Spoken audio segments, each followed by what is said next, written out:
Okay, hai, Assalamualaikum. So, kita berada di kolam ikan tongtai. Kita beli benih. So, dekat depan kita ni ada ikan baung. Seekor 45 sen. Kalau korang berminat, korang boleh datang kat sini lah, dekat Jelebu.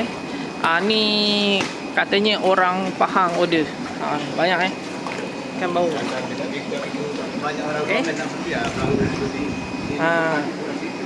Mari kita tengok ikan yang orang Pahang order. Banyak guys. Korang tengok. Ini ikan talapia. Ini tu.